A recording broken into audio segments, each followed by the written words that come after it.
Greeting, folks, and welcome to TFL Talking Trucks, where today we're going to be discussing outrageous and I think awesome vehicles in some cases from the SEMA show for 2021, and also some special pricing news from the Toyota Tundra. Yes, you guys have been asking us. We are overloaded with your emails and messages about 2022 Tundra pricing. Right. We have it. Yes. Right now, it just came off the presses like this minute. And also, I just got back from SEMA, and I walked a lot, and I saw a heck of a lot of trucks. And you put out a ton of videos. I think you may have broken the TFL record for solo videos on any particular car auto show of any sort. Tons. Thank you, Nathan. But it wasn't just me. I also had Case and Alex on our team. Right. They were running to the craps tables for you while you were filming solo. I was betting. World Series was on too. Yeah. So those crazy kids went out there and were betting for you. No, we're kidding. There's a whole team effort, but the point is that Andre cranked out a ton of videos in a very short amount of time. And one thing I want to get to before we actually get to the show is that for those of you who've not been to SEMA, which is, I forgot what the acronym is. It's a Specialty Equipment Manufacturing Association? Right. So initially, this is a show just really for aftermarket parts and whatnot, and it's really become a car show now that has aftermarket components in it. And it's really, so this year was kind of interesting year because of COVID, of course. Right. The show, they announced the show is happening. This was several months ago, and some people were still, a little bit, apprehensive about it. They weren't sure, what's going to be the rules, the regulations, etc. But the show moved on. It was on. It was actually really cool. It was bigger. It was bigger than it has been in the past. You told me that they opened up the other hall. Yes, so in Vegas, this is Las Vegas Convention Center, and they had several halls already: the central, the north, the south. Right. Sometimes they had exterior tents. Yeah. Many tents. But now they also have the West Hall, which by itself it looks like to be the same size as a Denver Convention Center. The entire Denver Convention Center. So this is like quadruple Denver. Like, this is huge. So if you think about the fact that the SEMA show is now and still is one of the most popular car shows out there, never mind the fact that it's really supposed to be for components, parts, and whatnot, it's pretty amazing. So one of the things that they've been doing in recent years is they've really been focusing on trucks. Big surprise, trucks are the biggest selling vehicles in the United States. And as such, the biggest selling online place to find any information about trucks happens to be tfltruck.com. Thank you, Andre. And also, of course, our video channel, TFL Truck. And the reason I mentioned those two things, once again, is that I was thrilled that I was not there because my legs would have fallen off considering how much walking. He put in over 20,000 steps, guys. Yeah, so I had my phone was rolling and was counting my steps. I was approaching 21,000 steps. In one day. That's pretty impressive. It was multiple days, of course. Yeah. But that was my longest day. The biggest day was 21,000 steps. And the show is really, it's not a super public show because it's for industry people. Yeah, even though everybody finds a way to go. It's and ridiculous. Also there's outside areas where anybody can come and see and watch. And also on Friday, which is actually when you're listening to this podcast, right? In Las Vegas at the SEMA show, there's a little bit of time where they're letting anybody in to see some of the interior halls and stuff. So let's obviously do the outrageous trucks. Yeah. Tundra pricing. We want to thank some of our Patreon supporters. That's exactly what I was going to get to. Yeah, so thank you for patreon.com/TFLcar. That's our only Patreon page where you can donate to us and support this show and all of our YouTube channels. It's the only way Andre was able to get to SEMA and with the crew. Well, I was able to buy new shoes, which I needed. Which you desperately needed for that show. Yeah. So we wanted to thank our Patreons. Thank you very much. All of you, thank you very much. Without your support, we would not be doing what we're doing right now. And most recently, we had Jim Anderson and Mike support us on the site in a huge way. Oh, wonderful. Thank you, guys. Once again, we appreciate it, and we couldn't do it without you. So should we move on to I know people are dying to hear about your picks and what you found interesting. Now, if you're listening to us as opposed to watching, behind Andre is a photo actually from one of our stories where you see two very different pickup trucks. One is the new Toyota Tundra, highly modified, and the other one is, I believe, a Chevy Silverado of some sort. But Beast. It's really hard to tell that that's a pickup. Yeah, and it's really, really doesn't look like a pickup. You're right. Yeah. They're calling it the Chevy Beast. And of course, the Toyota truck that you can also see, and we have videos about these as well on TFL Truck, which is the Toyota Tundra, the new one, the 2022. They call it the TRD Desert Chase. Basically, it's a vehicle that you can on 37s. Mm-hmm. So actually, one of the several themes from the show. First, most trucks had a tent on top of it. Second theme, most trucks had 37s. So giant wheels, everybody's pitching a tent on the roof of their vehicle. I totally get that in so many ways. There you go. And also big power. There was another theme. Right. So a lot of power. Now, the Toyota Tundra is an all-new truck, and we're going to get into the weeds with the Toyota in a little bit, but the vehicle behind him, I believe in your video, you called it a Raptor fighter or a Raptor killer or something like that. I would claim that. Well, I don't know about killer yet because we haven't driven this Tundra yet. I think one of the words we used was Slayer. Slayer, okay. Potentially Raptor Slayer. Killer, Slayer, come on. Okay, so let's just talk about this Tundra. Also talk about Tundra pricing because that's very important. So you want to get to the pricing now? Yeah. So this Tundra, just before we get to the price, really quick, was done in conjunction with TRD. Mm-hmm. TRD is of course an in-house division of Toyota Racing Development. Yeah. Yes, and they worked with a builder to help finish this project, obviously, and it's using TRD parts, which is kind of exciting because this is a concept truck. This Tundra Desert Chase truck is a concept, but then parts were developed in-house, which means there's a possibility that this could become a production truck. Totally, and they didn't say that, but I was poking them. It looks like it, though, doesn't it? Yeah, it was pretty cool. So, speaking of Tundra, let's dig into the price because they just announced pricing. Everybody's been waiting for this, All right, fire it up. I appreciate it. So the 2022 Tundra SR, which is the base model, which only comes, the most affordable Tundra truck is actually the extended cab. They call it the double cab with a 6.5-foot bed. Starts at $35,950. This is before destination. So $35,900. Almost $36,000. Okay. And right now, you're probably saying that sounds like a lot. Yeah, but it's standard. I mean, correct me if I'm wrong. With the twin turbocharged V6 and the 10-speed automatic transmission, those are standard, right? Yes. Also, what's standard is their latest driver assistance technologies, which is they call TSS 2.5.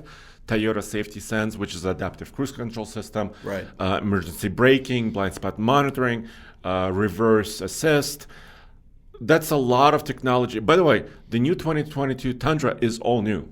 Yeah. It has a new frame, new suspension new system, interior, new exterior, new exterior, different configurations, new engines. Right, no more V8s. Yes, so the price did go up a bit, but what we need to do is compare it to the competition. All right. Because, well, as you know, all trucks are getting more expensive. It's a sign of the times right now, sadly. Yeah. So this Tundra, by the way, that's a two-wheel drive price. Mm-hmm. That $35,950. The destination charge is $1,695, almost $1,700. But Toyota was also very careful with how they structured the destination charges. You know, a lot of companies may have like a blanket price. Yeah, a lot of them do blanket. Across the even board. If you live in state where the damn car is built. Yeah, but so for cars, the destination charge is just over $1,000. So if you're buying a Toyota car like a Corolla or a Camry or something like this, your destination price is actually dramatically lower. If you're buying a big truck, which is big and heavy, it kind of makes sense that the destination charge is a little bit higher. Transporting something like that costs a lot more money. I get it. Yeah. So yeah, that's the pricing breakdown. So now I guess the key is, well, how does it compare, right? Mm-hmm. Yeah, how does the competition? So let's take a look at, well, should we go from the least popular seller to the most, or the most to the least? I don't think it really matters, honestly. Okay. So whichever one works easier. So how about Nissan Titan? Okay, Nissan Titan is the least popular in the segment. As far as sales. Decent truck. Really is a very good truck. I love that V8. It's fantastic. But how does it compare? So the Titan, the new one, and by the way, they haven't announced 2022 pricing yet as of today. Right. This is 2021 pricing, which trucks are still available.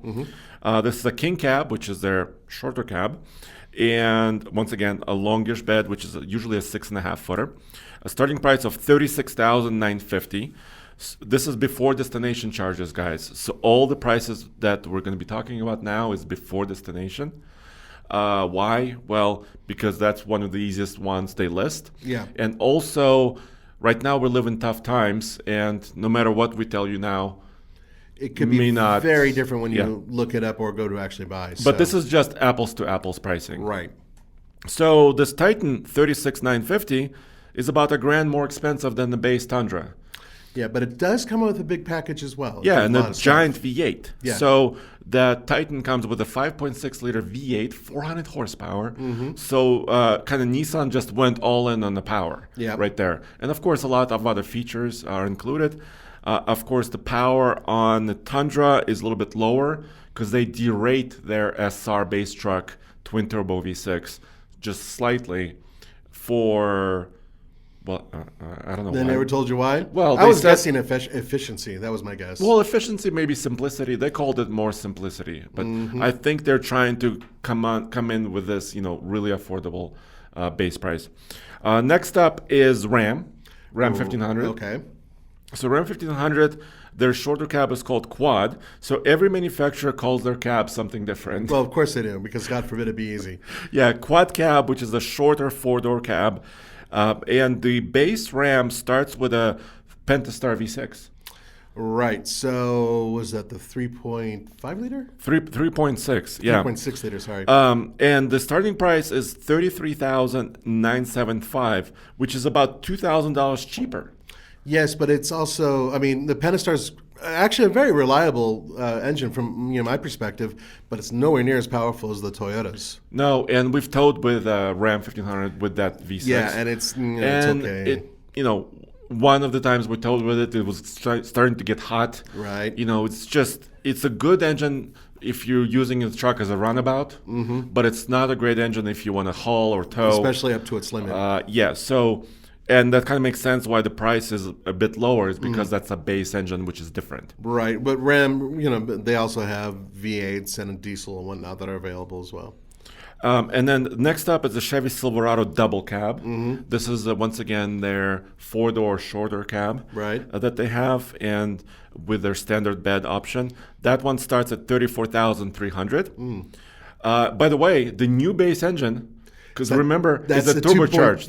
That little four-cylinder. That's a four-cylinder. It's a 2.7, right? Yeah. So that is an interesting engine. Yeah, the 2.7-liter turbo is now in the 2022 Silverado, which is a base motor, which is kind of exciting, actually. Yeah, there is one issue, though, that I have with it, and you know what it is.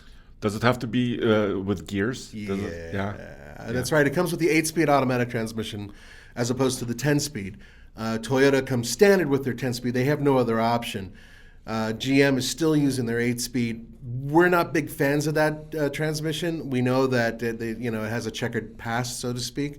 But at the same time, it makes the truck cheaper, I suppose. And they're only running that turbo with that transmission. Yes. So that's new information there, $34,300 once again.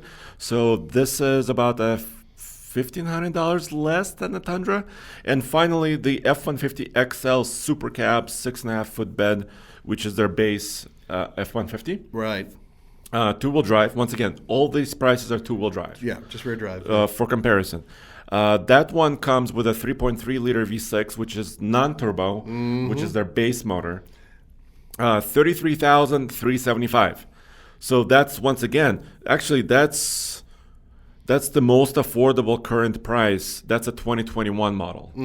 So I think what Ford is doing there is they're offering, the base engine, once again, non-turbocharged. Right. And that's one of the ways they're bringing the price down on that truck. Which makes sense. But once again, it's, if you look at Nissan, that's a standard V8. If you look at Toyota, it's a standard twin turbocharged V6. If you look at General Motors, you've got that really powerful 4-cylinder turbo. And then Ford has this I wouldn't call it anemic, but it's just not very powerful. And Ford and Ram are staying with this naturally aspirated right. V6. But it makes sense for large fleets, people who do not need to tow heavy loads. They're relatively efficient engines, both of them, and these are, if you need a lot of trucks to do something and you don't need to haul a whole lot, maybe that makes sense. Yeah. So just to recap, so the new Tundra starts at about $35,950. It's closer to the upper end of this beginning pricing structure. Right. But if you talk about top end, the 1794 edition Toyota Tundra, the new one, which is their most luxurious kind of plush model. Right, that is their top of the line, right? They do not have pricing for the Pro, because the TRD Pro is only hybrid powered, and it's not coming until March. Right. For those of you who don't know, there's a hybrid powertrain that will be available with the Tundra, but it's not coming out for a little while. Yeah, so none of these prices are including the hybrids, and none of this is including the TRD Pro, but the 1794 edition, which is their most, like a Western style truck, right? Like the King Ranch and some of those other ones. Yeah, so very luxurious. That's going to start, and this is one of the highest prices with a four-wheel drive, longer bed crew cab, $61,020. So $61,220. This is four-wheel drive Tundra, most luxurious with basically most options right there. Andre, that undercuts some of the other guys. Yes, it does. Yeah, we just recently had some pretty high-level trucks that were more expensive. Yeah, so we recently tested the F-150 King Ranch, which had a hybrid and every option at about $76,000. Yeah. But so you could still probably add options to the 1794. I'm sure you could. But it is, when you look at luxury truck versus luxury truck, the Toyota is still in that little bit more affordable sector. Interesting. So Toyota's kind of playing the middle game right now. They're floating between, two different points. They will have their V6 hybrid powertrain out relatively soon. Yeah, so we still don't have EPA numbers on that hybrid. We still don't have price on that hybrid. So we still don't know quite a bit, because it's coming in March to April. Now, of next year. I'm just going to say it, and I know you agree. Obviously, Toyota benchmarked Ford with it when it comes to their powertrain, because they were looking at V6 turbos for efficiency and for having a smaller carbon footprint and more power. These things are powerhouses. And then on top of that, they also are doing a 10-speed automatic transmission. Surprise, surprise. General Motors and Ford also have 10-speed automatic transmissions. So Toyota is now, instead of doing things differently, in many ways they're doing things that are very similar to their competitors, with the exception of exterior design, because that truck looks completely different from the competition. Yeah, I would agree completely. And also, if you were to ask some of the Toyota guys that actually, are marketing this truck, the new Tundra, I think they would say that the Tundra is a little bit more of a lifestyle truck. So not super like fleet focused, like some of the others, like Ford and Ram and Chevrolet maybe. So it's a little bit more for the person who needs a pickup truck but also wants to go out on the weekends, which is why, they have the TRD parts and everything else for it. I totally get that, but you know who else is using that type of jargon? Yeah? Nissan. Well, yeah. Yeah, okay. and it's not working out well for them right now. I'm just saying, it's really not. That's not me. That's, I'm not blaming you. Sorry. No, but you get my got point. you. I got you. I think that it's a funny thing, because there are people who absolutely will only buy Toyotas, and I get that. And those guys, a lot of them do work, on the ranch, or do work hard jobs where they need a work truck. So I get what they're doing, but I think that they're being a little, perhaps they're blind to what a lot of people are looking for. Sure. Yes. So, I mean, that's one of the reasons you cannot do a two-door Tundra. Yeah. It's not available. The Tundra will be available with an 8.1-foot bed. So if you do want that gigantic bed, it is available with their Access cab. Right, so that's, which is their smaller cab. Yeah, but once again, the reason why their pricing is about $36,000 is because they do not have that simple cab and some of the other simple engines that others may And have. one more note before we move on is that, as far as we know, there will be no heavy-duty version of it. whereas a Nissan sort of kind of has a heavy-duty version, and of course the big three have heavy-duty trucks. Exactly. So there you have it, guys. So we do have pricing. Online configurator for the new Tundra is not out yet.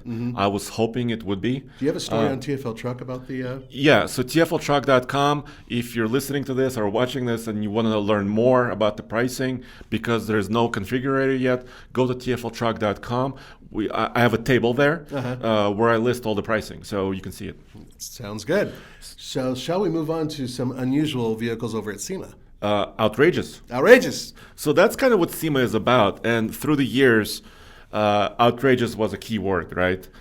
Because you want to attract attention. It's about accessorizing, attracting attention, doing something interesting and wild. In the past, I've been going to SEMA for 25 years, I guess. So for a while, they used to have, pardon the expression, I'm not trying to be rude, but they called them booth babes, which were usually scantily clad, women who would jump around the product and try to bring you in that way so you come and look at it. And they've really put a big kibosh on that. They really don't do that very much now. What they are doing now is making these super wild one-off trucks or cars that bring you in to see the product that they're pitching, because it really is about the product at the end of the day. And of course, because SEMA realizes that it's popular with audiences, they're going to say, okay, well, we're going to rate these vehicles and do some judging and whatnot, especially on unique builds. So there's that component as well. And now automakers are bringing their new cars to these events as well. So SEMA is no longer just aftermarket stuff. It is a full and complete everything you want with cars and trucks. Yeah, and if you were to walk right now through SEMA 2021, you would see a variety of stuff still. So, like, we're focusing on pickup trucks right now, and that was kind of the majority, probably, of the vehicles. But of course, you can see, a Ferrari in racing spec Ferraris. You can see hot rods. You could see some electrified vehicles, right? And by electrified, I mean older classic vehicles with replacement electric parts inside of them. Yeah, Ford did that, didn't they? So yeah, Ford rolled out an F-100 electrified vehicle, which was using some of their electric components that they wanted. F-100 was from the 60s, right? No, this was a 78 or late 70s. Really? Okay, it's a solid profile. Actually, we have a 1965 F-100, right? Which is a different story for another day. And also, there's companies like Legacy EV. Who specialize in this. So if you do have an older vehicle, it doesn't have to be from the 70s or 60s, any vehicle. You can actually replace your internal combustion engine with a lot of their parts and kits. Right, and turn it into an electric car, basically, which I think a Buhanka would work perfectly with. Yeah, I would love to do it to the Buhanka because right now, it's not passing emissions that great, and, it's leaking oil, all that stuff. And it has, 50 horsepower? And it has 70 horsepower. 70. Yeah, it would be nice to have a little bit more power and actually move down the highway. Right. So let's talk about some of these vehicles over at SEMA. Yeah. So let's start with approachable stuff and go more outrageous as we move on. That sounds great. Because we read all of your comments as much as we can. As many as we can. Yeah. Sometimes because we get thousands of comments a day, it's hard to read everything. Yeah. But a lot of you guys and gals tell us that. That's great to see a Chevy Beast on 37s, but that may not be built for sale. So a lot of you guys and gals want approachable stuff that you can get. Right. Something that you can acquire realistically and not have to shoot for the moon or build something that costs $300,000. Yeah, so let's start with Honda. So Honda had a big booth. I'm talking about Honda Corporation, not just other Hondas that are modified, right? And they had several things. Mainly, my eye, of course, went to the Ridgeline. And actually, this Ridgeline was built up for overlanding. Actually, funny enough, so I was there with Case and Alex. Yeah. So Case recently did an overland journey through Utah and Arizona. Right. And one of the vehicles he drove was a Ridgeline. That was the same Ridgeline that was on the SEMA floor. He actually walked up to it, and he kind of looked up in the tent. He's like, but I've slept there like several nights in Utah. So he had felt attached to it. So he had an attachment, which is really funny considering he's more of a Cummins big diesel guy. Yeah, so that was interesting. But what he didn't see when he drove that Ridgeline over miles, tens of or hundreds of miles off road, right? They put a hitch mount and motorcycle carrier, and it had a little Honda Trail hanging on the back of it. Oh my God, that would have freaked him out. I know. Because we could literally use that. Yeah, because Honda Trail, actually, TFL Bike, we've just been reviewing one. Right. And so Case was upset. I was like, why wasn't that bike there when I was there? So they had they had also had the Passport, the crossover Honda Passport Which Trail, is the smaller version of the Pilot. Trail Sport Edition, which is kind of their off-roady vehicle trim. Yeah, now that just recently came out, and I believe it's essentially tires and wheels. Yeah, so but also some accessories like bumpers and hitch mount and accessories. But that's stuff that you can get and put on it. It's not stuff that comes from the factory. Well, yes, but also like Honda accessories. So Honda approved parts, Right. that were designed kind of together holistically. And Roman and Tommy actually did the video about that, Right. a lot of those parts, so you can watch that as well. So those were there. Of course, the guys, Alex and Case, also jumped on the Honda Civic Si and also the Civic Si race car that they had there. So you could watch all that. I want to make a quick comment about that. The Civic Si, we are going to be reviewing that very shortly, we being I. I'm looking forward to that. Around the same time as the LA Auto Show. And there'll probably be an embargo on certain things. But shortly after that's reviewed, hopefully we'll be getting one very soon in Colorado where we can put it to the test. So we're waiting on hearing some good news about that, but it sounds like it's all moving in the right direction. So let's continue. Yeah, and that comes later in November. Yes. Yeah, that's coming very soon. So then Nissan, of course, was there. And Nissan brought several things. Noteworthy, what was really cool to me, was that they had two Nissan Frontiers there. Oh, okay. So they had the Nissan Frontier that recently completed the Rebel Rally. So that was a cool truck, actually. And then also another truck that was showcasing their Nismo off-road parts, which is a little something new. I mean, remember Nismo was a name they used on trucks maybe 10 years ago, right? Right. Then they stopped. And then they stopped. Nismo was kind of their car performance brand. But now they're expanding it again to trucks. And I never understood why they stopped it. I'm sure there's some sort of, bottom line from the automaker, we just feel like it's just for cars or whatever. But guess what? Trucks are more popular now. I'm glad they went back to the name. The cool thing about the one that performed in the Rebel Rally, that truck has a livery that's very similar to the ones from the 1980s.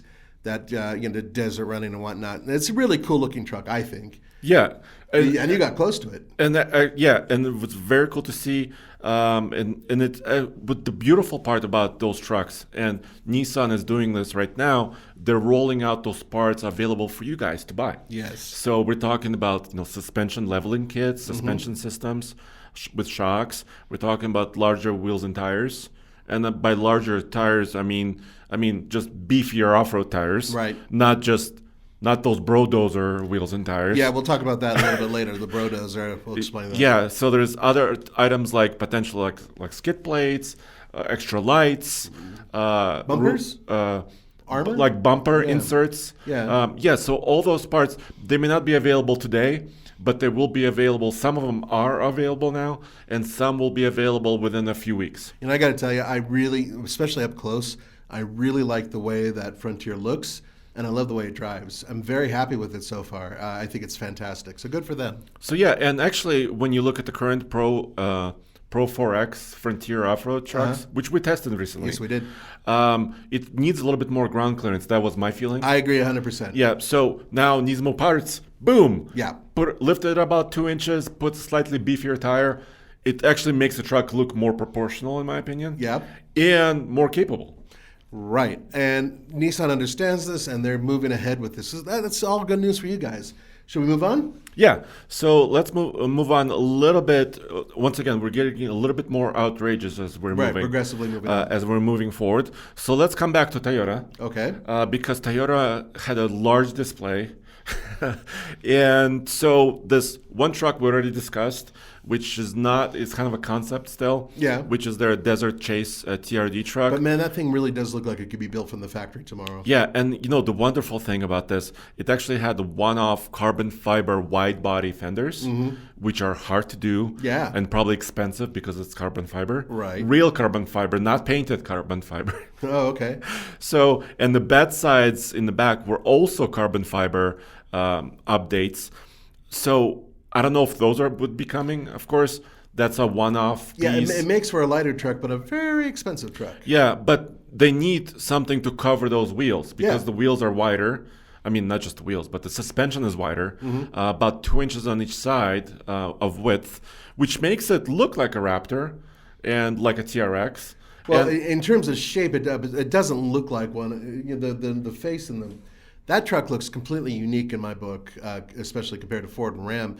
But it looks like it's in the same pool as those other ones. Yeah, because you can see the bulging fenders. Right. That's what I mean. Right. That's what I mean. You can kind of see the width of it, and it's in that zone of like a Baja racing vehicle. So wonderful tube front bumper. But they also had something they called the Tacozilla.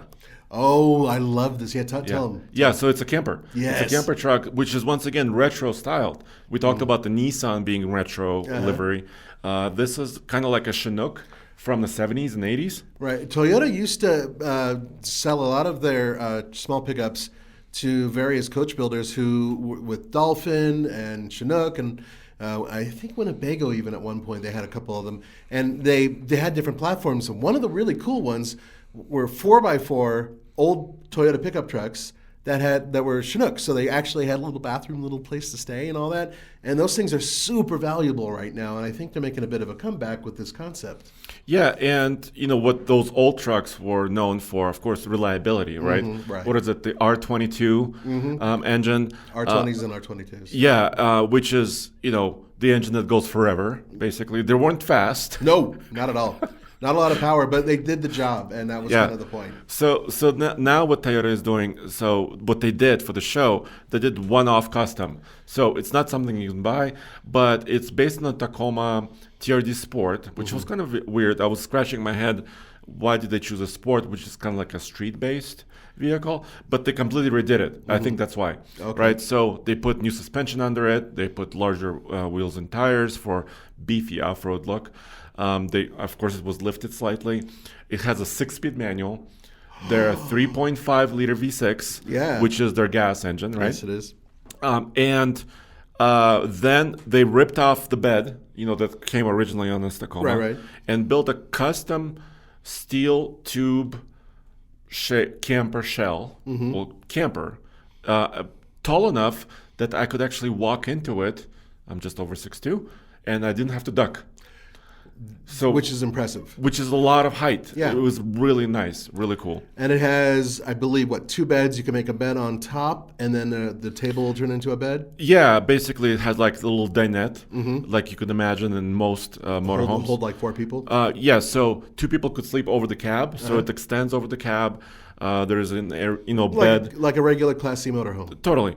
And then there's, once again, a little table that pops up or can come down to turn into a bed. And then there's a full height door for the toilet and shower. Far out. And of course, little stove, a little sink, little fridge. Little oven. Yeah. Stuff like that. So stuff like that. I mean, it's self-contained. Also, the step-in height is pretty low. You would think you would have to climb into this thing. Right. No, the entry is from the rear. So you just open this full height door where the tailgate used to be. Right. Step into it. Boom. You're living in the cab. Couple questions, because I always dig motorhomes. Does it still have the rear bulkhead going to the cab of the truck, or is it open like a regular motorhome where you can get into the truck? Totally. So they did a pass-through. So they cut the rear of the cab completely out. Okay. And the other part that was interesting, and I never understood, the entire design and structure of it. Right. They actually welded and glued this camper shell to the cab. And it was actually mounted, the shell of the camper was actually mounted to the frame using kind of hydraulic mounts, similar to what be used for the cab. Right. But I was wondering what happens when it flexes, like if it goes off-road. Yeah, because it's now attached to the roof of the truck. Of the vehicle, Right. yes. Well, I'm curious about that too. That's why I wanted to know about it.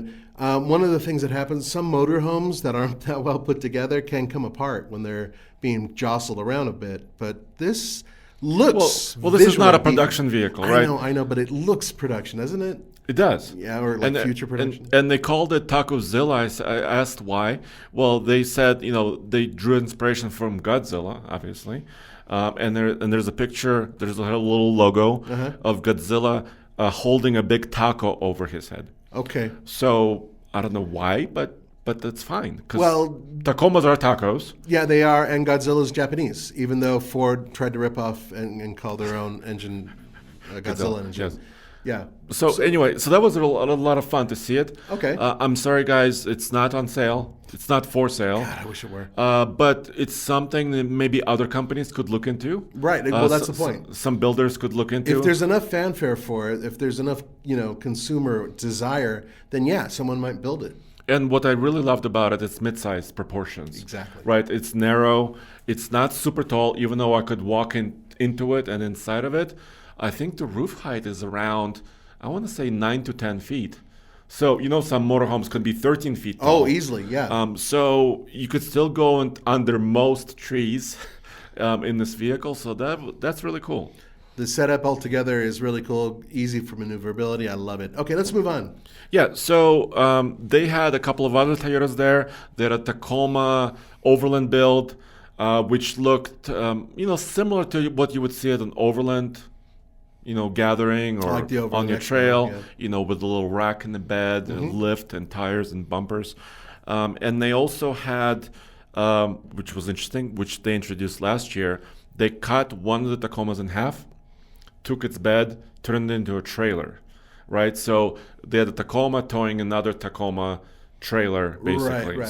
So that was neat. Because last year they canceled the SEMA show. So they just brought some of the older vehicles from older, announcements to this one, which was cool to see. All right. So are we done with Toyota? We can move on real quick? Let's go to GM. GM, okay. Yeah, so The GM, Monster, whatever the hell that is. the Beast. Yeah, the Beast. The Beast. It was featured right out front in their booth, right there. Once again, huge space. And here's the other thing. Not all the companies showed up at SEMA this year. So normally, as you know, when you're walking through SEMA, it's like shoulder to shoulder with everybody else. And there are narrow alleyways between booths. Right. This one wasn't the case because, first of all, there are a little bit fewer people. Yeah. But also some companies didn't show up, smaller aftermarket companies. Yeah. So there's some space to actually spread out and, that made it feel a little bit better. That's good to hear. Unfortunately, SEMA, unlike most other car shows, doesn't have a full day in advance for media to go in there and shoot. And I know it sounds like I'm whining about it, but the reality is, in order for us to get really clean video, it would be great if we could actually go in there and shoot before then. I had a proposal, by the way. Yeah. And I wanted SEMA to mention that they didn't respond to me. They should let us in and call it like Midnight Madness, where after they close the show for the first day, they shut off the music because it sucks to try to do video with music. Yes. And they leave the personnel buy the products. Everybody else gets kicked out, and they give us about 3 or 4 hours going up until midnight to run around with our cameras and shoot our videos with nobody on the floor except for us. I think that would work for both sides, but that's just something that SEMA doesn't seem to want to do yet. I hope they do in the future. Well, maybe we should push on them, push a little bit harder next year. Well, I'm going to have the king of trucks say something to them, so that's you.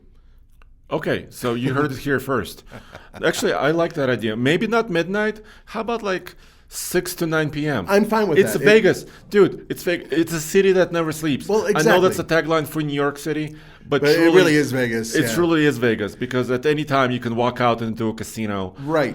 And Well, and it behooves the automakers and all the parts makers because they get one-on-one time with us or other outlets like ours who want to feature their stuff without having some dude walking by. I swear to God, this happened to me once. This guy was drinking and he had beer spilled all over his shirt and he came up to me. He's like, bro, I just want to give you a hug and I want to do it on camera. And I was like, really? No, but you're actually doing something serious, which was presenting a vehicle. Exactly, and he did Yeah. it right in the middle of me presenting a video, which I had to reshoot. The point is that there's a lot of people there, and a lot of these people aren't really there because of they want to buy something or sell something. They just want to look, and that's Yeah. cool. But if they gave us time to do our own shooting, that would be even better.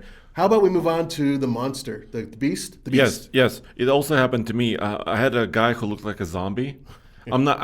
I mean, he didn't have any makeup on. Oh, he just but he was just like in a daze, walking through my camera shot.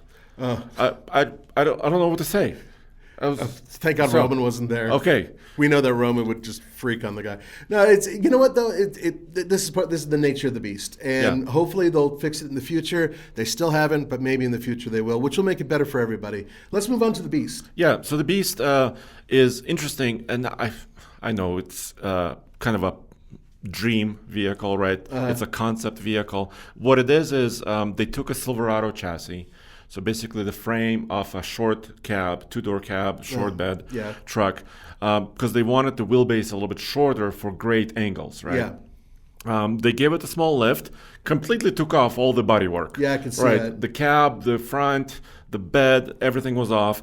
Custom built, basically tube structure on top of it. So it really looks, you know what a lot of you said? It looks like a Halo Warthog video game vehicle. I thought that was a replacement for the General Motors, whatever that Military truck? Yeah. The one that Roman got to see. Yeah. It looks very military. Yeah, it's also like military green. Yeah, that helps. Yeah.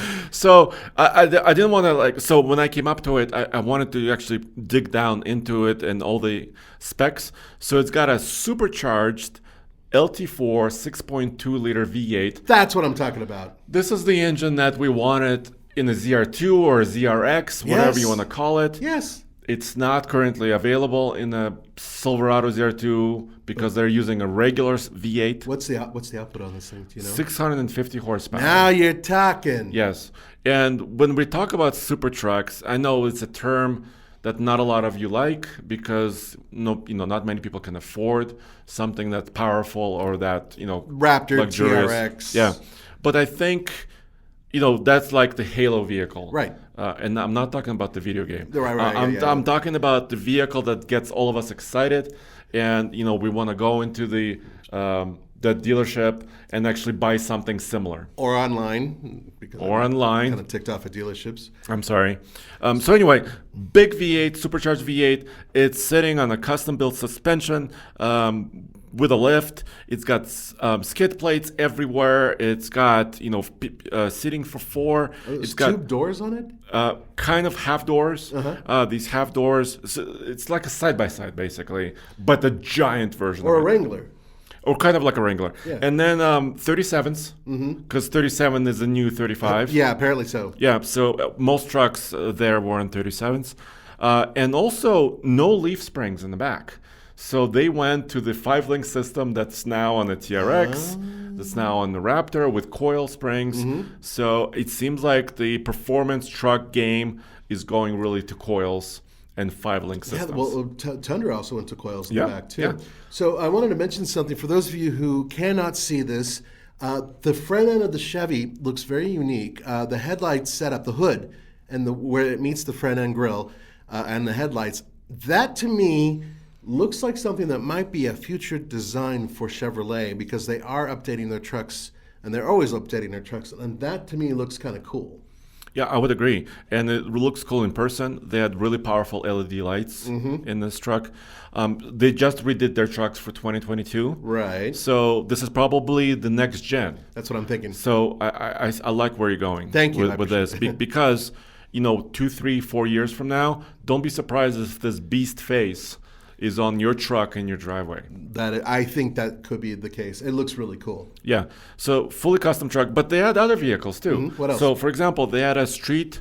It was called Suburban Street. So basically a slightly lowered Suburban on the flip side of things, right? Thankfully, thank you for taking care of not just lifted off-road trucks, but also slightly, street-based. Yeah, vehicles. slam trucks. Hey, okay. You're not a huge Well, fan? it depends on the truck, really. I mean, it's whatever. We live in snow country, so slamming a truck doesn't make a lot of sense. You could use it as a plow, maybe. Snow plow. But I am curious. So, did they upgrade the engine or anything like that? No, it's mostly like accessories and wheels. Okay. All right. But it looks cool because the Suburban is a very big 3-row full-size SUV, and so it's kind of interesting and cool to see it a little bit lowered with slightly larger wheel, about a 24-inch rim on the wheel. So they also had an Overland Tahoe, which is on the other side, of course. Right. Slightly lifted Tahoe, with a tent, of course. It has to have a tent. Of course. And bigger tires for off-roading. It was really cool. Then they had a couple. Can I talk about a couple cars? Are we allowed? No, but you go ahead. This is your talk show, so we don't like cars here. So they had a project vehicle for their new. You would think everything would be electrified, moving that direction, but they just announced a 632 cubic inch. This is like 10.4 liter, naturally aspirated, big block. Oh, that 1,000 V8. horsepower. Yeah. Yes, and that engine was there at their booth, but it was in a 1988 Camaro. Remember those 80s Camaros? They were very cool. I had an 84 Camaro. Yeah, those are really cool Camaros. Yeah, very square. Yeah, and they teamed up with Hoonigan to make this build, and the hood had to be removed because this engine is so giant. Yeah. It was really leaping out of the car, basically. But it was so awesome to see, and they made it to a 4-speed automatic. 4-speed manual. 4-speed manual. Interesting. Yeah. No, maybe automatic. Anyway, 4-speed. Okay. Because to handle that torque. I'm going to guess it's like a 400 transmission or something like that. So 1,000 horsepower engine in a Camaro. Question. Yes. Can that fit in a truck? Yes. Now we're talking. They didn't have that at the show, but Damn it. But why wouldn't it fit in a truck? Yeah, I know. Seriously. Yeah. So, by the way, 93 octane. So regular pump gas can be used in this engine to make 1,004 horsepower. It's ridiculous. So really, no superchargers needed, no turbocharging needed. I mean, of course you could, but none of that is needed because you can just put this lump of an engine in there and have wonderful sound and insane power. I like where this is going. Isn't it crazy that it's coming from General Motors, who announced that they're going to all EVs in the near future? There was a GMC Hummer electric, next door. Right. Well, there's supposed to be 3 Hummers that were on display. One of them was actually the Hummer SUV, and then the other 2 were the pickups that had some accessories on them. I actually did the story for you on TFL Truck. So that's GM. Was there anything else noteworthy from General Motors? Well, there's a Corvette Z06 that was sitting there. We're not talking about Okay. Corvettes. But the GMC Hummer EV had a tent on it, of course. Right? Because why not? I'm surprised that they didn't put a tent on that Camaro. Everybody gets a tent today. Yeah. What about Ram? Should we move the Ram? Yeah. Let's go because we need to move on. Well, yeah, I know. Well, so the show is so large, we could sit here for 8 hours probably talking about it. Yeah, well, we are really trying to get to lots of different points in commentary. So Ram and Jeep were there in full force as always. And they called, of course, their booth was called Mopar because that's their aftermarket accessory division, right? Yeah, and so is actually JPP. Not aftermarket. This is in market. Yeah, this is their components directly, OEM components. Yeah, and of course they work with other companies, to supply some of them, like Fox, for example, for shocks and others. Right. So it was really cool to see. There was 2 trucks or Jeeps or trucks that caught my eye. So let's go to one of them, which was a 3-row Wrangler. Yep. I know it's not a truck. But it has a frame. It has a frame. It's a Jeep, and it has 3 rows. We did the story. It's on TFLoffroad.com. Yes. And that vehicle, it's interesting because people have done 3-row Wranglers before, but used the Gladiator platform. We actually did a video on one. This is a Wrangler that's been stretched out. Yeah. And I was confused about that at first, but then I was there and I saw it, and my confusion was cleared up. But it has a really cool roof. Yeah, so it has and I spoke to the chief designer, Mark Trussell. Oh, yeah. Mark Allen wasn't there, but Mark Trussell was in charge of these builds. Right. And it was he explained it all to me, which was really cool. So first of all, they took the Wrangler.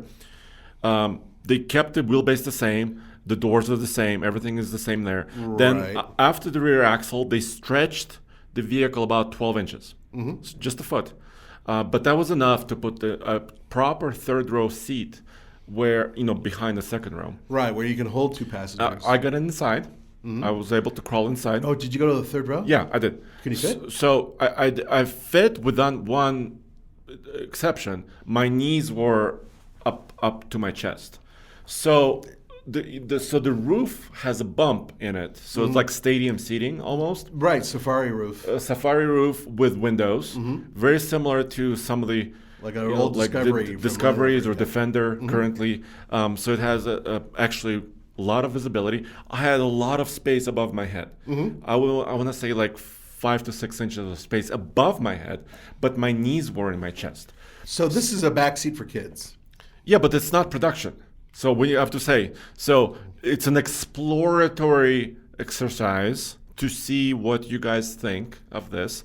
It's highly popular. Your story about this was on our website was very popular. So if they were to productionalize this, couple of things. Move the third row seat a little bit higher. That will give you a little bit more drop. leg room. Yeah, because they can't really lower the frame. The frame is underneath you, right? So you can't really go deeper into the vehicle, but you can go a little bit higher. They're probably thinking about center of gravity and safety Who things. cares? Yeah, well, it matters off-roading. But one of the things about this vehicle, and keep this in mind, is that, once again, if there's enough people out there who clamor for this, it might be something they'd consider. And I don't think it'll cannibalize too many sales from their other three-row SUVs that are coming out, because this is, a stiff-legged off-road machine, whereas in other Jeeps, like the Wrangler, or sorry, not like the Rubicon. What is it called? The Wagoneer. That's it. Yes. The Wagoneer and the Grand Cherokee L. Yeah. Yeah, those are also three-row, and those are much more expensive, and they're also built for a plush on-road ride. Yeah, I would agree. So this would be, hard, but you could put it in a Rubicon, like you said. Yeah, exactly. With lockers, all that stuff. Then you're just serious Yeah. off-roading you could take your family with. So there you go. The other truck was there, the TRX Rex Runner. Yeah, what is that? Which is showing off some of the accessories that are currently available, but it's also a TRX on 37s. I wasn't able to get out of them if it's actually coming to production, the 37 package, but it makes sense because the Raptor has a 37 package. I'm almost guaranteed that they'll do it. So it's probably coming very soon. Yeah. That's my feeling. That's not an official statement from Ram. Then there was another really cool truck, which was the Ram 1500 Outdoorsman. Yeah. Outdoorsman is a name they've used before on other trucks, previous generation of trucks. It was a really cool package. Now it kind of went away for a few years, and now it's back as this concept truck, which is basically a 2-inch lift on 35s, but it starts as a bighorn. So it's got kind of a more basic interior with 6-person seating, with a jump center seat. console actually is, And more features, which I'll tell you in a second, because I just want to briefly mention the Ford booth, and then tell you my pick, my most. So we're going to jump right to Ford right now. Yeah. Okay. How about that? Without telling them anything else about the outdoors? Because I'm saving it because it's my favorite. Okay, there was one more thing. It's not exactly a truck, but just so you know that there was a special edition, limited run Dodge Durango, which was there. I know it's one of your favorite SUVs. It is that if fair to say? well, yeah, if it has the Hellcat in it, yeah. This one is based on an RT, and it has so it has the smaller Hemi in it. And it's a limited run of 250 trucks. That's a special Mopar package. And you should be able to look it up pretty soon. But I'm pretty sure all 250 of them are going to go away really quick. So very limited run on that one. So continue. Let's move on to Ford. Yeah, Ford, once again, big presence at the show, big booth. They had all their truck lineup is there, including the Maverick. So they had several Maverick project trucks. I saw a slammed one that There was a slammed one. We have a video about that on our TFL SEMA Insider on TFL Now channel, so you can check it out. They had a slammed Maverick. They had a slightly lifted Maverick. They had a couple of Ford Rangers. They had several F-150s, including a Raptor. And then they had Super Duties. So, and the Ford Lightning. The Lightning wasn't modified. It was just a standard. It would have been interesting to see that modified. Maybe next year. Maybe next year. I have a hunch they might be working on something.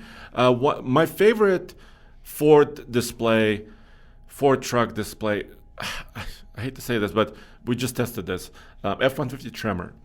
But this Tremor was decked out for overland adventures. So it had a roof tent. Yes. How did you know? It's crazy. How did you know? So it did have a rack with a roof tent. Then it had that awning that's like 270 degrees where it kind of unfolds. You spread it out and it goes all the way around the truck. Yeah, so it kind of goes all the way around the truck, almost all the way around. Yeah. And then they had a pull-out kitchen sink because you have to pull out kitchen. Yes. So it had it was wonderful. It was a Pull Kitchen brand, which is powered by a DeWalt battery. So sometimes you bring tools with you, and they actually use the DeWalt system. I don't know why DeWalt. It could be any power tool, right? But their water pump on the sink for the kitchen was powered by a power tool battery. I'll be damned. Very simple, but it works. Anyway, and then, not to be outdone by anybody, they had a movie theater. So they had a movie projector underneath the tent, mounted right there in the rack system, and was projecting a movie. They were watching a movie during the show. For crying out loud. On the awning. I bet you it wasn't Ford versus Ferrari. I don't think it was. I thought they were watching Tremors, actually. Oh, okay. Well, which was very appropriate. Yeah, it's rather appropriate. So that was kind of a cool build because it encompassed, because it also has a 2 kilowatt inverter system on that truck. So you have some power. You can run a projector, for example, right? You can run your tools or maybe your sink pump, right? Right. So I think it was kind of encompassing what I, in my dreams, because I like movies. Go out there and set up your movie theater right there in the middle of the woods. In the middle of the woods. So it's kind of cool. That was a highlight for me. Okay. So how about this? I'll tell you my favorite pick, and then a couple more outrageous things. Yes, please. So my pick is the Outdoorsman, the Ram Outdoorsman. So that's why you didn't talk about it much earlier. Because here's two reasons. Okay. So it showed like a list of 5 parts, about 5 parts you can already buy from Mopar and Ram. And why is that interesting? Well, first of all, you can go anywhere else for accessories parts, but when a manufacturer does the accessories, it's warranted.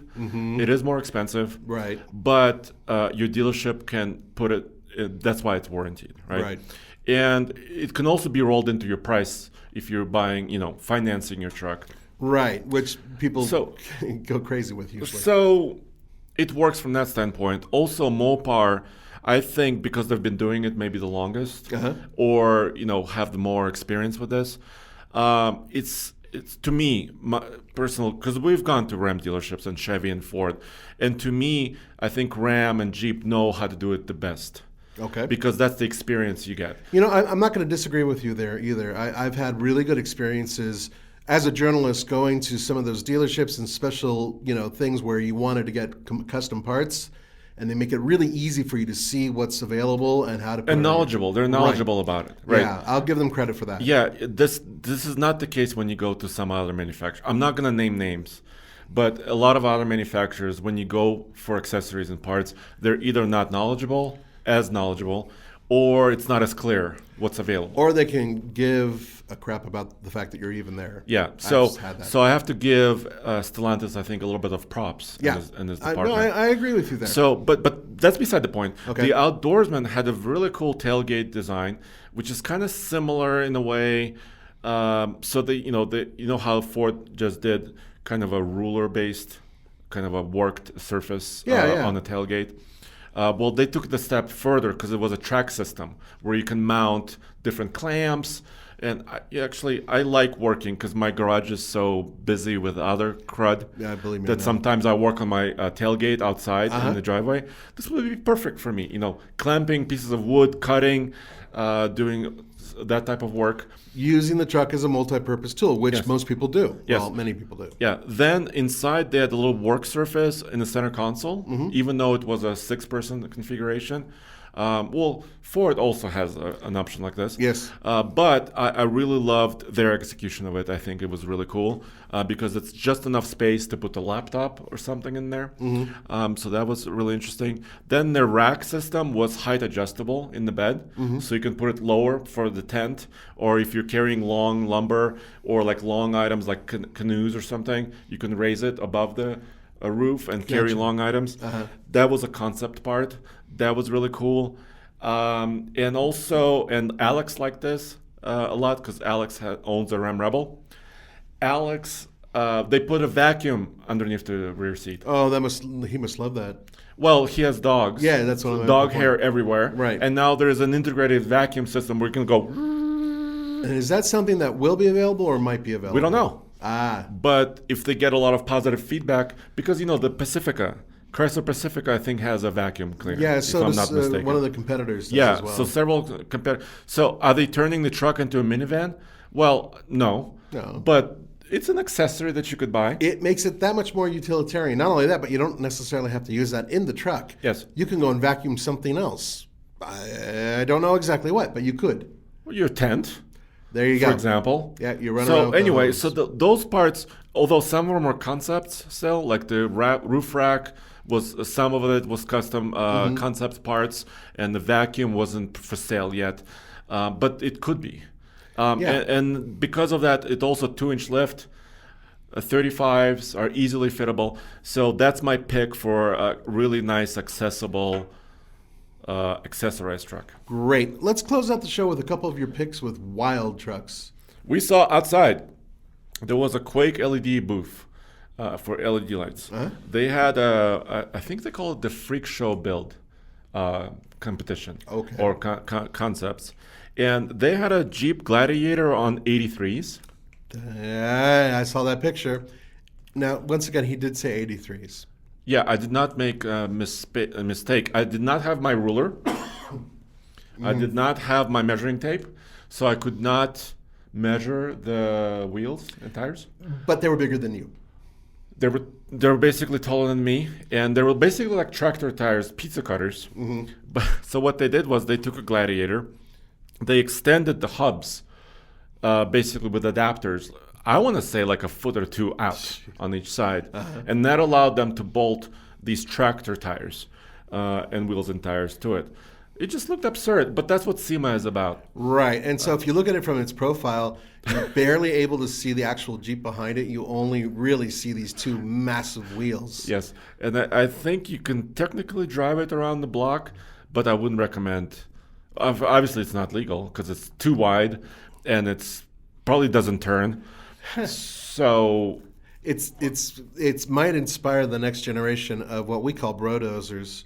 Yeah. For those of you who don't know, there's a huge trend right now in the truck market where people will lift a truck, but then put these little tiny, really, really, really wide wheels with low-profile rubber on them onto these trucks. So you've lifted it and lowered it at the same time. It's true, and then Yes. and then it's really for looks because it doesn't help performance at all in any measurable way. And I'm not a big fan, if you couldn't tell.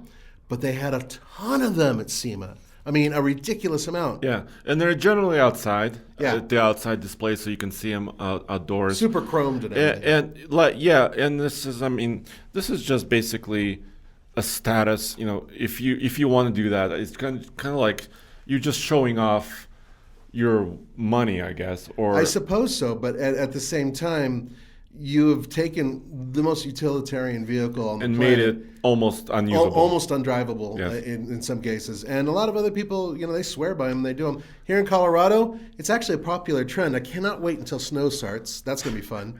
And then the other half of it is that it's actually illegal in many... Well, because if you're making it wider and you're not covering it with mud flaps or fenders, that's illegal because you're throwing rocks at people behind you. Which is something that really sucks, and it's happened to me before. That's one of many reasons why I dislike it. But anyway, a lot of brodozers there. Brodozers were there.